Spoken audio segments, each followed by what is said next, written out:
Once upon a midnight dreary, while I pondered weak and weary over many a quaint and curious volume of forgotten lore, while I nodded, nearly napping, suddenly there came a tapping, as of someone gently rapping at my chamber door. "'Tis some visitor," I muttered, tapping at my chamber door. "Only this, and nothing more." Distinctly I remember, it was in the bleak December, and each separate dying ember wrought its ghost upon the floor. Eagerly I wished the morrow, vainly I had sought to borrow from my books sources of sorrow for the last one, for the rare and radiant maiden whom the angels name Lenore, nameless here forevermore.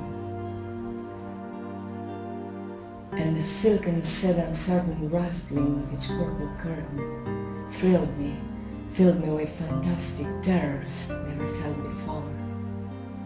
So that now, to still the beating of my heart, I stood repeating, "'Tis some visitor entreating entrance at my chamber door, some late visitor entreating entrance at my chamber door. This it is, and nothing more." Presently my soul grew stronger, hesitating then no longer. "Sir," said I, "or madam, truly your forgiveness I implore, but the fact is I was napping, and so gently you came rapping, and so faintly you came tapping at my chamber door, that I scarce was sure I heard you.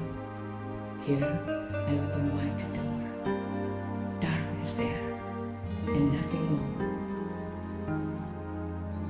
Deep into the darkness peering, long I stood there wondering, fearing, doubting, dreaming dreams no mortal ever dared to dream before. But the silence was unbroken, and the stillness gave no token, and the only word there spoken was the whispered word, "Lenore." This I whispered, and an echo murmured back the word, "Lenore." Merely this, and nothing more. Back into the chamber turning, all my soul within me burning. Soon again I heard a tapping, somewhat louder than before. "Surely," said I, "surely there is something on my window lattice. Let me see then what there it is, and this mystery explore. Let my heart be still a moment, and this mystery explore. 'Tis the wind, and nothing more." Open here I flung the shutter when, with many flirt and flutter, and there stepped a stately raven of the saintly days of yore. Not the least obeisance made he, not a minute stopped or stayed he, but with mien of lord or lady, perched above my chamber door, perched upon a bust of Pallas, just above my chamber door, perched and sat, and nothing more. Then this ebony bird beguiled my said fancying to smiling, by the grave and stern decorum of the countenance of war. "Though thy crest be shorn and shaven, though," I said, "art shorn or craven, ghastly grim and ancient raven, wandering from the nightly shore, tell me what thy lordly name is on the night's Plutonian shore." Quoth the raven, "Nevermore." Much I marveled this ungainly fowl to hear discourse so plainly, though its answer little meaning, little relevance bore. For we cannot help agreeing that no living human being ever yet was blessed with seeing bird above his chamber door, bird or beast upon the sculptor bust above his chamber door, with such names, "Nevermore." But the raven, sitting lonely on the blessed bust, spoke only that one word, as if his soul in that one word he did outpour. Nothing farther than he uttered, not a feather than he fluttered, till I scarcely more than muttered, Other friends have flown before.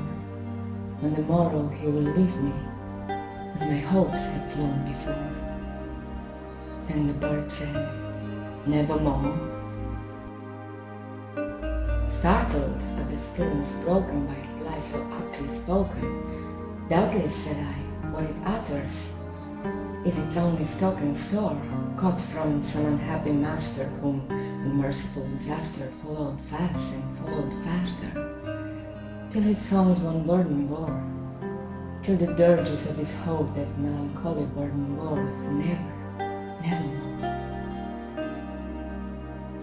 But the raven still beguiling my seat fancying to smiling, straight I will the cushion sit in front of bird and bust and door.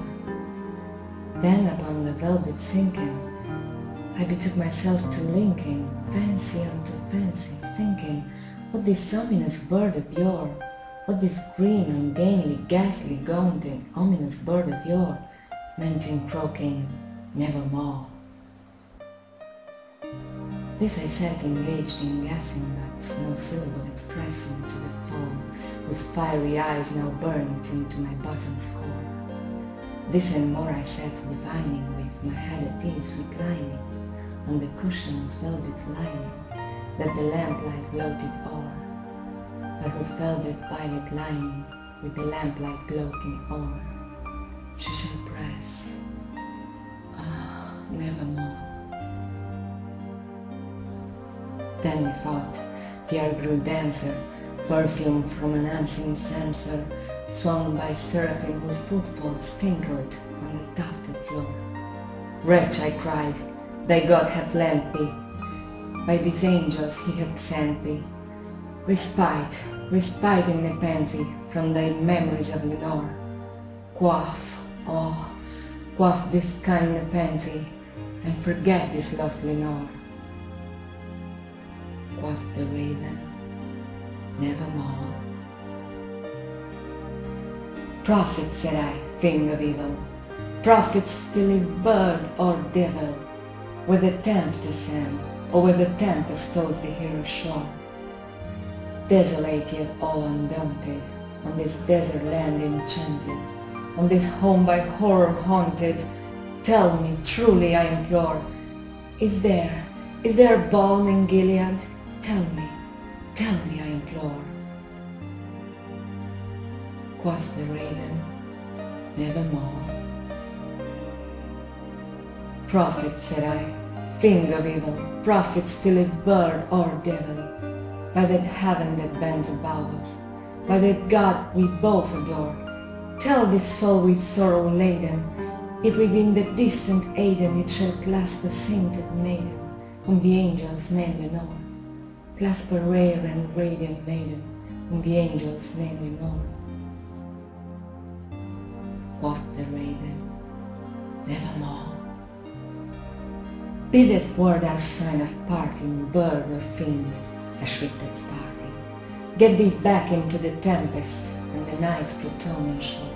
Leave no black plume as a token of that lie thy soul hath spoken. Leave my loneliness unbroken. Quit the bust above my door. Take thy beak from out my heart, and take thy form from off my door. Quoth the raven, nevermore. And the raven never flitting, still is sitting on the pallid bust of Pallas just above my chamber door. And his eyes have all the sin of a demon's that is dreaming, and the lamplight over him streaming throws his shadow on the floor. And my soul, from all that shadow that lies floating on the floor, shall be lifted